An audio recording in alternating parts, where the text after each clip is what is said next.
everyone, and welcome back to What's Stranger Than Strange. My name is Erin. Today I wanted to just touch base with everybody, kind of let you all know what was going on. So as far as the videos that I've already released, I do know that they do have a format that is not that appealing as far as the size of the video, but I already was aware of that fact. The videos are actually going to be larger after I release my very last one that I made. Those videos were already recorded prior to me starting my YouTube channel, and I had already gone through and edited them pretty heavily already.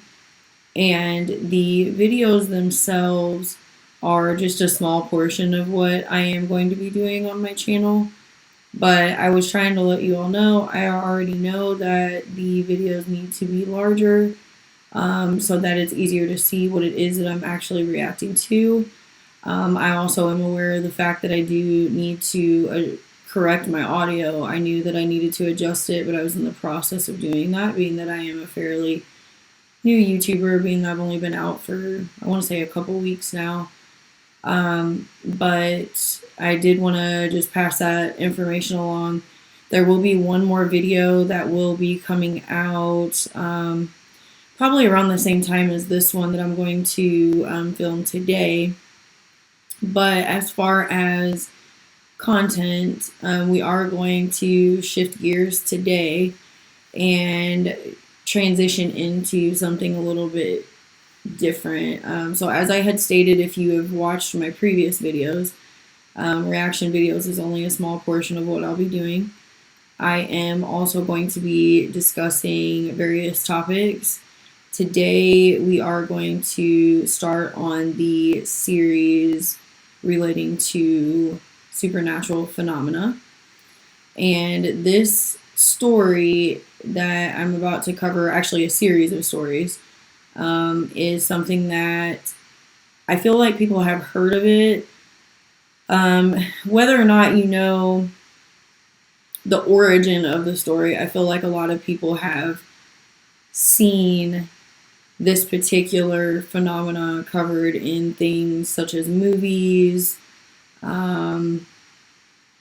I mean, for the most part, once we get started here, you'll understand a little bit more about what I'm referencing. All right, so the phenomena that I would like to discuss today is that of the black-eyed kids, commonly known as BEKs or BECs, depending on who's describing them. So the black-eyed children is a pretty disturbing phenomenon that has occurred in different parts of the world. In the United States, it's more common to encounter these children in states that are in the South. That does not necessarily mean that it has not occurred elsewhere, because it has within the country, but most reports tend to come out of states that are in the South. Now, as far as phenomena in other parts of the world, just compiling different accounts that I have listened to on podcasts, things that I've read.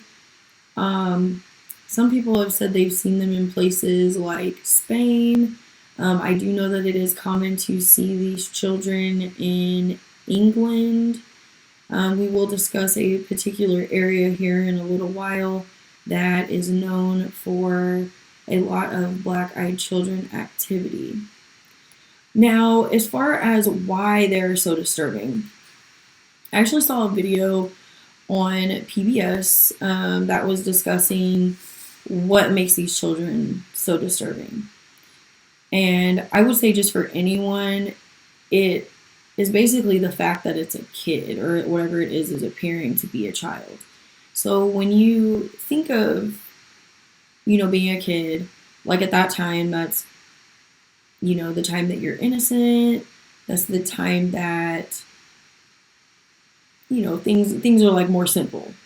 And you see something that's presenting itself as a child, And it's just taking the innocence and just twisting it into something sinister. So next, we'll just kind of move on to talking about the characteristics of black-eyed children. So, in reference to these children, oftentimes they do appear in groups of 2 or more, although there have been times where people have encountered just one child by themselves. A lot of the time, people who have witnessed these children as well do say that they appear to be usually somewhere between the ages of 9 and somewhere like in their teens. However, I have heard stories where there were children that had appeared in groups and they were very, very young, so much younger than 9. I have also heard as well that there have been people that were, when they appeared to be like, their 20s or 30s, middle-aged, elderly, but more commonly, it's usually the appearance of a child. And now, as far as the kids go, it always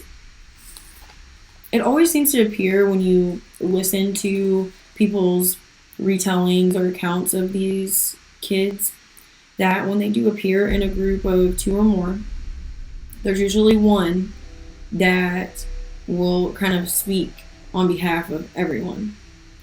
And more commonly, I hear that the one that's like the spokesperson for the group tends to have this very rehearsed, almost unnatural speech for a child. They often do appear as well, as you can see on the slideshow to my right here, wearing clothing that does obscure the face. A lot of the time, people who have witnessed these children have said that they have appeared wearing things like hoodies. Another thing that is kind of odd as well is if they're not showing up in clothing like that, they oftentimes do show up wearing clothing that is not of this time period. Some people have said they've seen children wearing clothing that looks like it's from the 1800s or, probably even like early 1900s based on some descriptions that I've heard. And as far as that goes, I have heard of like Victorian clothing, which I guess could be somewhere kind of within that date range as well. Now, as far as the children go, I've got a couple notes here. A lot of children appear to be very pale complected. That's another giveaway.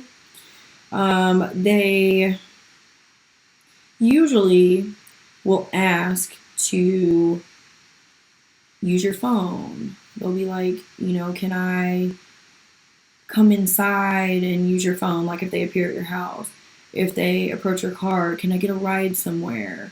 A lot of the time they have been reported to have a type of ominous feeling that accompanies them as well. They tend to, make a request, and if you, for whatever reason, say that like you're not letting them in your house, you're not letting them in your car, a lot of them tend to become agitated or angry that you are not letting them, fulfill their request. Another thing as well that I have spoken about on previous episodes on my channel as a owner of pets, like if you have pets and you encounter one of these children approaching your home, a lot of the times animals will know that something is wrong before you even open the door. A lot of animals become disturbed agitated, inconsolable, acting just very out of sorts. They don't want anything to do with being in the same room as these individuals. And some owners of pets have said that when they encountered these beings, that they have never seen that type of behavior from their animals prior to that incident. All right, so next we're going to talk a little bit about the history of black-eyed children. So, various sources have stated that there have been accounts of black-eyed children dating back to like the 1940s, 1950s. I want to say that that's referencing just in the United States, but that would be like the people that actually told people that they encountered that. Because a lot of it, I feel like a lot of it depends on people feeling comfortable enough to communicate that with other people. So there very well may have been, reports prior to that, but it's all about, whether you want to actually tell people that you saw that. Some people, they will see things and just be like, nope, they're just in denial. They don't want to tell anybody that they saw it. They don't want to look crazy. So, I mean, that's just to say probably the first documented reports or like influxes of reports was probably around that time. So again, about 1940s to 1950s, I'm assuming that was in the U.S. One podcast called the Lights Out podcast actually stated that they did some research and found that there may have possibly been encounters with these children as far back as ancient times. They were referencing a statue that now I believe is in a museum that was called the Urfa Man. The museum is in modern day Turkey. The statue itself is at least 11,000 years old. I have seen a picture of what the statue actually looks like, and it does have black obsidian eyes. And upon watching the video that I saw about Urfa Man, there is actually a correlation or a link in the way that the statue itself looks in comparison to other statues that were found in Central and South America. And I will leave some links below for the video that was about Urfa Man, and also a description about the Lights Out podcast. And by the way, if you have not listened to the Lights Out podcast, very, very good podcast that talks about like supernatural, like paranormal. They had like true crime kind of stuff like all mixed into one. Very, very good podcast. So if you haven't had a chance, like definitely check them out. And now, moving on to the next point, we are going to talk about a couple well-known cases involving the black-eyed children. The first case that I would like to discuss is the case in Cannock Chase, England. So this particular encounter was told by a paranormal investigator and songwriter named Lee Brickley. He wrote about this in 2014, saying that a woman and her daughter were walking down the sidewalk and they heard screaming from what sounded like a child. Well, as they proceeded to go down the sidewalk, there was a child that could be seen on the sidewalk. And the girl that they saw, I want to say was around anywhere between maybe 10 to 12 years old, somewhere in that range. And the child was there, and the mom saw it and tried to run up to the child to check on them. And when she reached the point where the child was, she couldn't find them anymore. So she proceeds to try to turn around to go back to her daughter. And when she turns around, then this child was right there behind her that was initially in front of her before. And so she asked the child, she was like, hey, is everything okay? Because I heard you screaming. Was that you screaming? And the child, was visibly upset and had their face covered by their hands. And when the woman asked them if they were okay, the child removed their hands, and the woman was just met with these just completely black eyes. And they just stared at her. And when the woman saw this, she tried to go back to her daughter to protect her daughter. So the two of them kind of like backed up and moved away from the child. And when she turned to look at her daughter and look back up, the child was gone. And the one thing I will say though about that is the same individual that had, from what I'm understanding, recounted the incident, said that his aunt had actually seen the little girl, I want to say back in the 80s in the same area. Now, the history of Cannock Chase area is a little dark as well. There was a case in the 1960s where there was an individual that had murdered three young girls in that area. And I believe it had occurred in like a wooded area that was around the area where this child is frequently seen. So some people think that the child that is seen in that area may be the spirit of one of the young girls that had unfortunately passed on in that area. Now the next one is one that I have heard quite a few times, but as time goes on and you have more people that kind of get their hands on the story, they kind of like twist it more and more to where eventually the story no longer is what it was. It becomes such a far off rendition of the story that it's kind of hard to know, like,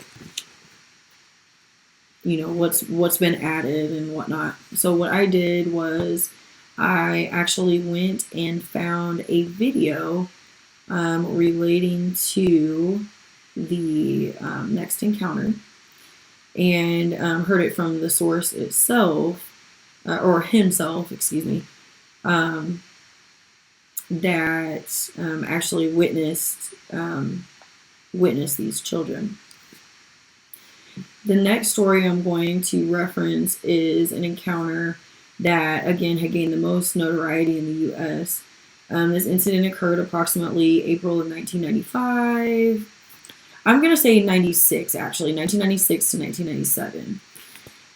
This incident involved a gentleman named Brian Bethel, who was a professional journalist in Abilene, Texas. He said in an interview with the YouTube channel called Strange Chronicles at Midnight that this encounter was and remains the most frightening experience of my life. That's what he said. So his experience is as follows. So Mr. Bethel pulls up in front of a movie theater. This is an evening in April of 1996, 1997 approximately.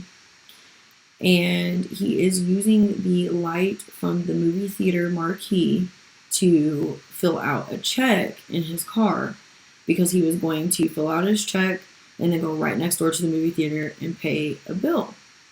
Well, he said as he was proceeding to fill out this check, he'd only gotten like a little ways into it, like just had started, and he hears this knock on his window.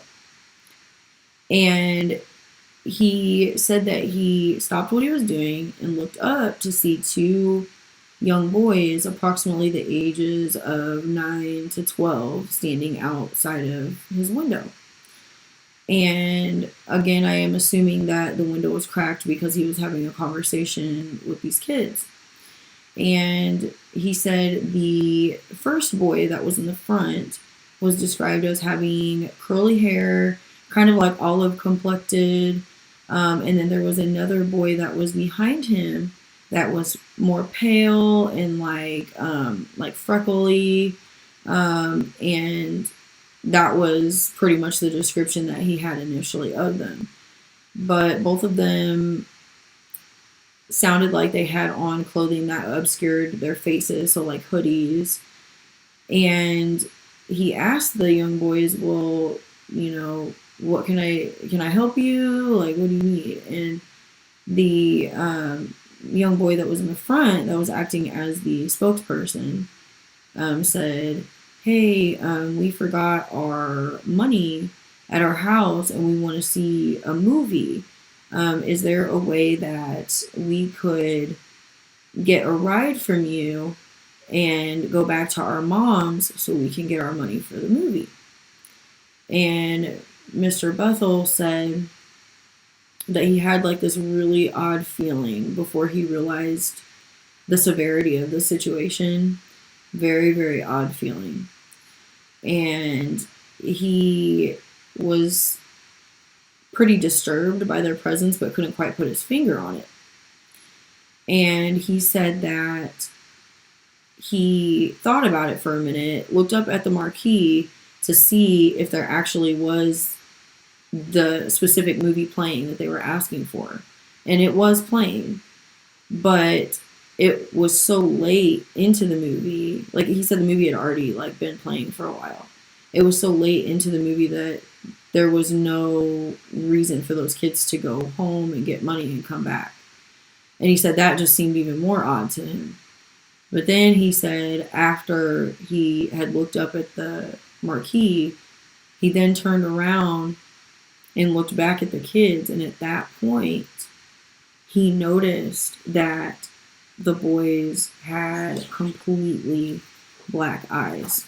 Initially, he said that he noticed that the boy that was the spokesperson had this very rehearsed speech that was just like abnormal for a young kid. When he hesitated to let the children into his car, the one that was the spokesperson said something to the effect like, hey, mister, we're not going to hurt you. Like, we're just kids or something like that. And he also took that like as something that seemed a little odd, you know what I mean? And then he said as the spokesperson started to realize that he's not going to let him in the car, because he started to panic as soon as he saw their eyes. He said in that moment that he felt like he was literally going to die. Like, it was so scary. He felt like that was it. And he knew that he was in the presence of something that just was not right. And so, needless to say, he ended up making up an excuse saying, hey, I forgot something. I'm sorry, I can't take you, hope you find a ride. And he took off. Well, as he was getting, starting to pull away from the spot, that boy that was in the front became very agitated and started hitting his window so hard that he was worried that the window was going to break. And he kept saying something to the effect of, Mister, we can't come in unless you tell us it's okay. And that was even more disturbing to him. So he just like sped off. And he said when he looked up in the rearview mirror, the boys had completely vanished. And that is another like hallmark characteristic of these encounters, is that people will say, no, I'm not dealing with you. And a lot of the time they will disappear. However, I have heard that there have been times when people have tried to ignore them when they were outside on like their porch or whatnot, and they would keep knocking on their doors, or they would go around to different doors on the house in attempts to try to get in contact with someone. So Mr. Bethel's encounter has served as a major starting point for a lot of black-eyed kids, urban legends, a lot of storytelling has spread from his story. A lot of people have taken Mr. Bethel's encounter and embellished it a little bit. People have tried to even say that what he had witnessed was not true, but Mr. Bethel has even said that there was no reason for him to make that story up. He has not gained anything from telling people about that. It's not gained him money or anything along those lines. And even watching his interview, you can tell that he is still upset by that encounter when he sits and thinks about it, even though he's told the story numerous times. Now, I chose to go back and find footage that had just him telling the story, just for the reasons of getting a story that was more accurate. He, as I had said earlier, worked as a reporter, so he was trained to remember details. And he states that as well in his interview, that I will link below in the description. As we've seen, the black-eyed children again will approach people's vehicles, they will approach their homes, they will meet people in public. I had a video that I did a reaction to not that long ago, actually, where a woman was telling a story about her encounter with a man that had black eyes in a grocery store. And the individual kept following her and basically kept staring her down until she tried to make eye contact with them to let them know that they were bothering her. And I do feel that what she had seen in the store was basically an adult version of what we have already discussed. So now, this leads to another question for a lot of people. So most people will say, oh no, I'm not letting this person in my house. I'm not dealing with that. They're not coming to my house. But what happens when you do let them inside of your home? So there are some people who have unfortunately allowed these children to come into their home. And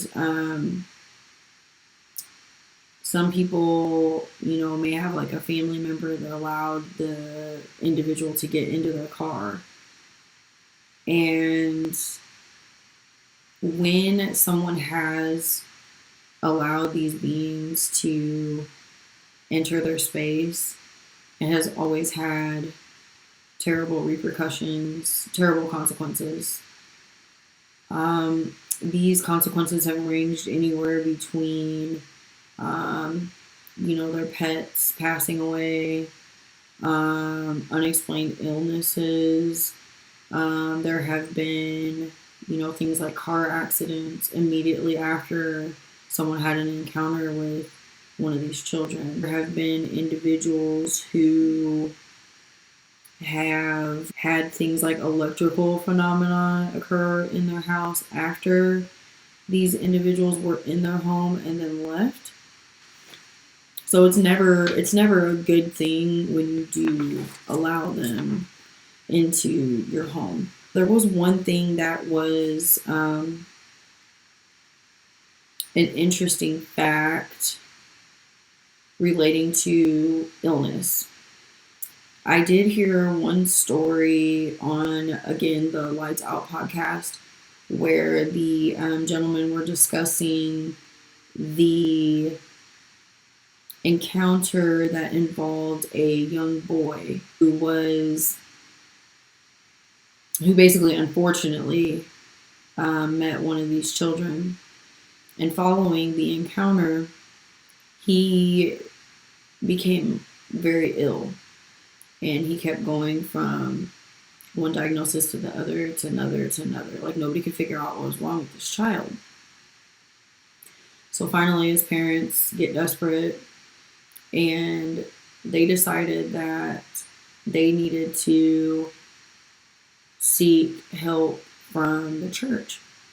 So they had a group of,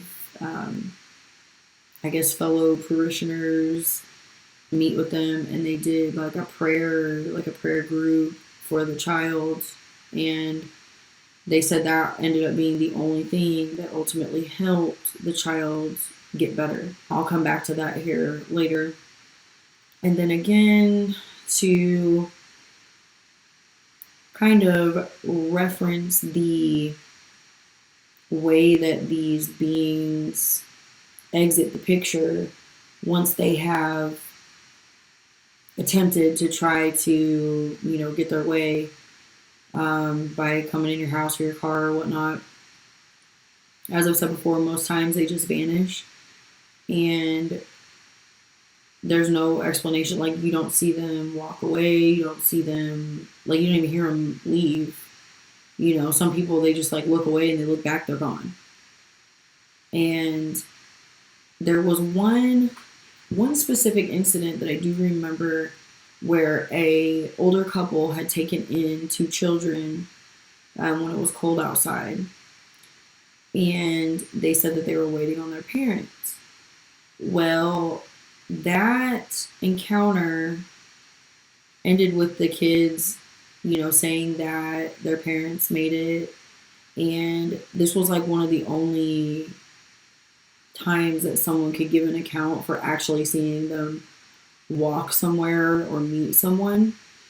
The woman that was in the household made it a point to watch where the children were going when they exited her house. And she saw them go, down to the end of the driveway, and they were picked up by two gentlemen in black suits, from what it sounds like. And without me mentioning who that is, if you can think of any people that, drive around in a car, two of them with black suits, you tell me who you think that is. Because I already know, but... So, that kind of leads me to think that there's a little bit more to who these children are than what people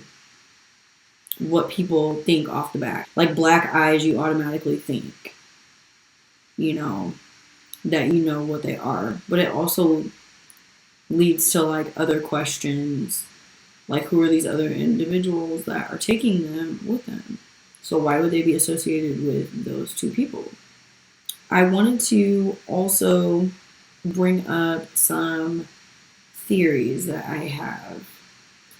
I also kind of share some of the same thought processes as the gentleman on the Lights Out podcast.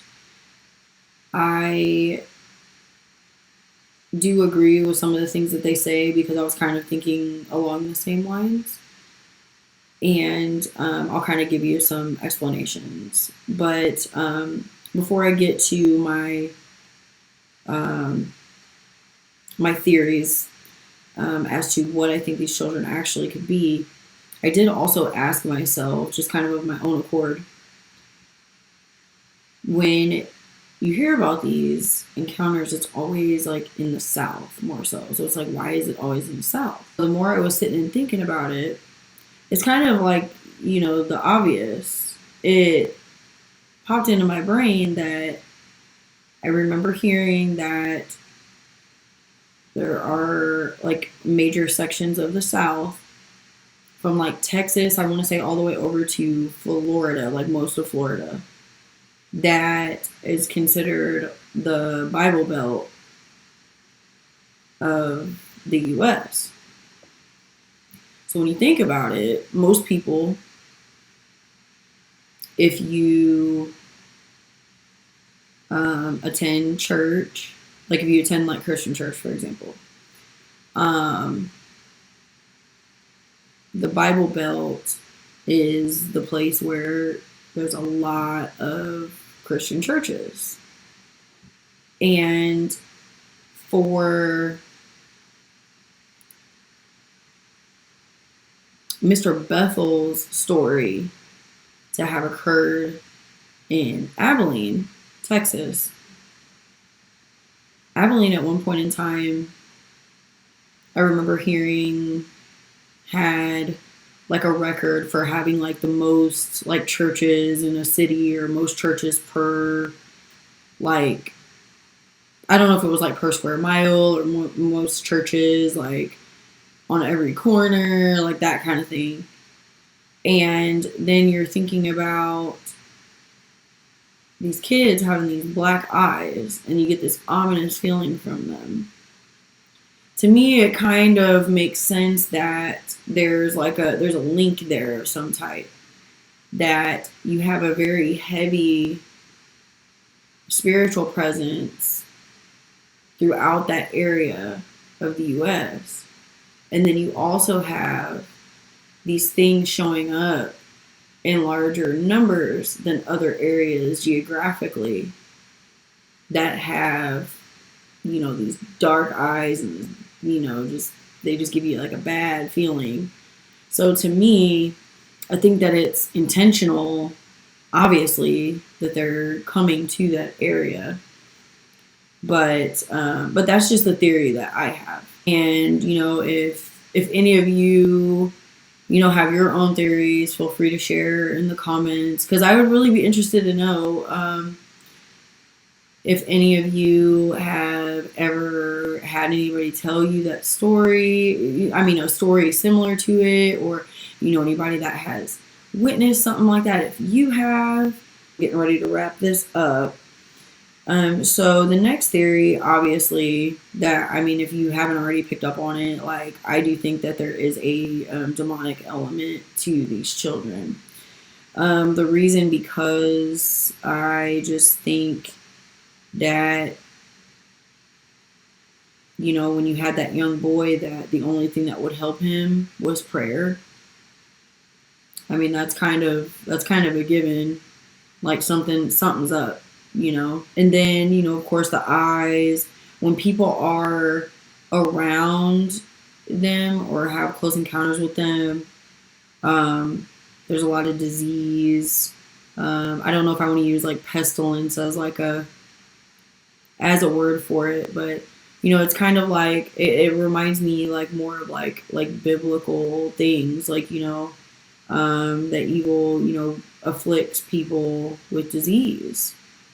The other thing for me was, the fact that they needed permission. They always need permission to enter a space. And this is why I say that even if you're not directly talking to something, asking to come in, I've said this before, and it may be on the video that's actually getting ready to come out, like my last reaction video. If you don't see somebody outside your home and you hear knocking, don't open the door. Don't open the door, because you're giving permission to whatever is out there to come inside of your home. They don't even have to say a word, and you just let them in. Now, more along like the lines of like the disease and things like that, I was actually going to reference scripture because that's what I go by. So, you know, if you look back at my first videos, I mean, if you ain't already figured it out, I reference scripture. So, even though I am doing this type of material, I'm trying to like explain like why I think this is a bad thing. So yes. So I'm about to get this out right here. I'm gonna take a different approach probably than a lot of people were probably expecting. But you know, like if you read in like the book of Job, illness, like the devil, evil brings on illness, affliction, afflicts people with illness. So like Job, like 2:7, like it says like right in there that, you know, Satan brought disease. And then it's like, you know, these things are coming into these homes and they have dark eyes. And it's just everything in these people is saying, ooh, this was a mistake, you know, and then, you know, after they're gone, now you're afflicted with some kind of unexplainable disease. Nothing helps other than someone trying to pray for you. That's the only thing that helps. And then relating to the eyes. So Matthew 6:22. I'm just going to look at this. This scripture is referenced numerous times relating to this particular phenomena. But what this says is, again, Matthew 6:22, it says, the eye is the lamp of the body. So if your eye is clear, which meaning spiritually perceptive, your whole body will be full of light, benefiting from God's precepts. But if your eye is bad, spiritually blind, your whole body will be full of darkness, devoid of God's precepts. So if the very light inside of you, your inner self, your heart, your conscience, is darkness, how great and terrible is that darkness? To expand on that a little bit, I was kind of like reading a little bit more about it to make sure I'm not misinterpreting and misinforming anybody on that. One explanation said that what that is saying is that when it says the eye is the lamp of the body, it's also a reference like to your heart. So like if your heart is pure, like you're receptive to God's direction, things like that, then, you know, your eye is clear. I think people are taking that like as like the literal, like, you know, but that is where people are deriving the darkness in the eyes as meaning the darkness inside the body. Because a lot of the time, like if you look at a lot of these movies and stuff like that, where people are showing signs of like possession, things like that, you always know by someone's eyes if something's wrong, because the devil likes to imitate what is good and right and twist it. And from what I'm gathering, relating back to the black-eyed kids, these entities are presenting themselves as children so that people are assuming that, oh, you know, this harmless little kid, and that's how they get you. That's how they get to you. And with the eyes being dark like that, it's just showing that evil can try to imitate people or try to present itself like it is a person, but you always know by the eyes, because that's one thing that they can't duplicate. They can't duplicate the eyes of a good person. First theory was demonic. Next, some people think that they could possibly be aliens. So, you know, the government has confirmed, like in recent years, that, you know, aliens do exist, UFOs do exist, that kind of thing. Now, the Grays, and this was also mentioned on Lights Out as well, Lights Out podcast, the Grays always had those big dark eyes, and they were always, you know, I believe like shorter in stature than humans, at least from what I'm understanding. They're a little, like, usually shorter than us, I think. But that would make sense as well, because the unnatural speech patterns, just being like conversationally awkward. And I also did hear too, like, they don't recognize sometimes like certain like everyday objects that people would recognize. They just seem very fake, like when they try to present themselves as people. So yeah, I was just thinking, you know, when you're coming to like the eyes, and there's just these big dark eyes, like, I mean, it could be, you know, aliens or some kind of weird unexplainable thing like that. The other thing that the gentleman did bring up on that podcast as well is that in vampire lore, people needed to always give, you know, the vampire like permission to come in. So that's another one that's kind of like a, you know, but I feel like a lot of that stuff all kind of like encompasses demonic activity, like all of it does. But anyway, so I know that was probably a new approach that a lot of people probably did not expect for me to come out with, but I'm just explaining to you why I think the way that I think. I am very well aware that I may lose followers strictly because I pulled the Bible out, and if that's the way that it is, then it is what it is. I just, you know, wanted to give some supporting evidence as to, you know, my conclusions, and just kind of explain a little bit as to where I stand. Just because I do look into this type of stuff does not mean that I condone every aspect of the practices that a lot of people do involving the supernatural, as you can tell by my disclaimer in the beginning of the video. So any thoughts or comments, feel free to comment below. If there is anything that you would like to share, my next video, that is actually my last reaction video with a smaller screen, does have my email address for my channel listed on there. And I would like for people to share their stories on there. And if you are okay with it, please put on the email that you would like for me to read your story online. And I will definitely share those stories as time permits. Thank you for taking the time to watch my video on the black-eyed children. I hope that everyone enjoyed the video, and thank you again for sticking around through all of my rambling. And until we meet again, everybody take care.